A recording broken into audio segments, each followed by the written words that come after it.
समाज की परिकल्पना माननीय कांसीराम साहब ने की थी। माननीय कांसीराम साहब के जाने के बाद में उस बहुजन समाज पर कार्य नहीं हुआ है, उस मिशन को, उस मूवमेंट को आगे बढ़ाने का कार्य नहीं किया है। आज इस देश में एकमात्र नेता ऐसा है जो माननीय कांसीराम साहब की तर्ज पर कार्य करता है, जो माननीय कांसीराम साहब की मूवमेंट को, उनकी विचारधारा को, उनके मिशन को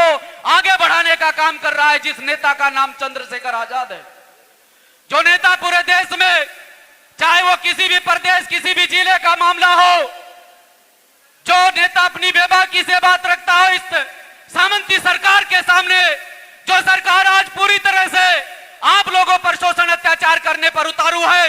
जो सरकार आपके नेता को टारगेट करते हुए आपके नेता पर हमला तक करवाती है, वो नेता जो आपका सुरक्षा कवच बनकर खड़ा है, उस नेता को ये सरकार मिटाना चाहती है। और मैं यहाँ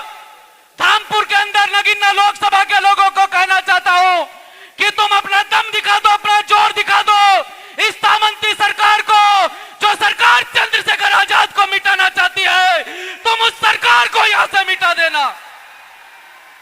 और दिखा देना कि इस बार हम भाई आदरणीय एडवोकेट चंद्रशेखर आजाद जी के साथ हैं। कुछ लोग जो माननीय कांसीराम साहब के मिशन को लगातार भटकाते आए हैं, जिन्होंने माननीय कांसीराम साहब के मिशन के साथ में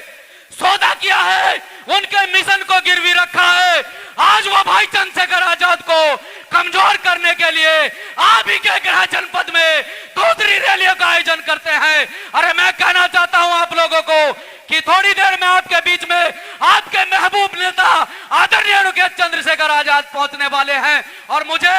जैसे जैसे यहाँ भीड़ बढ़ती नजर आ रही है, बाहर हमारे साथी लोग बहुत भारी संख्या में बाहर खड़े हुए हैं और बहुत भारी संख्या में रास्तों में है, तो ये रिकॉर्ड तोड़ प्रोग्राम होने वाला है। ये तमाचा है उन लोगों के मुंह पर जो चंद्रशेखर आजाद को कमजोर करना चाहते हैं, जो चाहते हैं कि देश के अंदर बहुजनों का नेता पैदा न हो, जो चाहते हैं कि इस देश के अंदर ये कमजोर वर्ग, ये दलित वर्ग, ये पिछड़ा वर्ग, ये मुस्लिम समाज के लोग इसी तरह से पिटते रहे, इसी तरह से उनकी गुलामी करते रहे। ये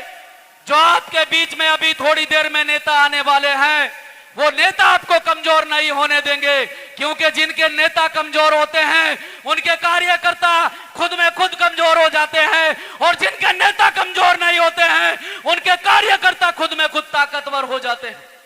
और यहाँ चंद्रशेखर आजाद का प्रत्येक कार्यकर्ता ताकतवर है। वो कार्यकर्ता जो जमीनी स्तर पर कार्य करता है और जमीनी स्तर पर लोगों की समस्याओं को सुनता है और भीम आर्मी के माध्यम से लोगों की समस्याओं को सुनकर उनकी समस्याओं का समाधान करता है। साथियों, आप इसी तरह से इस कारवां को आगे बढ़ाते रहें, इसी तरह से अपने नेता को मजबूत करते रहें। वो दिन दूर नहीं कि जो सपना बाबा साहब डॉक्टर अंबेडकर साहब ने देखा था, जो सपना माननीय कांसीराम साहब ने देखा था, जिस सपने को चकनाचूर माननीय कांसीराम साहब के मिशन का सौदा करके हमारे समाज के नेताओं ने उस सपने को चकनाचूर किया है। उस सपने को साकार करने के लिए, उस सपने को साकार करने के लिए आपके बीच में चंद्रशेखर आजाद जी आने वाले हैं। तो नगीना लोकसभा के प्रत्येक साथी को कहना चाहता हूं कि कमर कस लो साथियों, आपके बीच में आपका नेतृत्व करने के लिए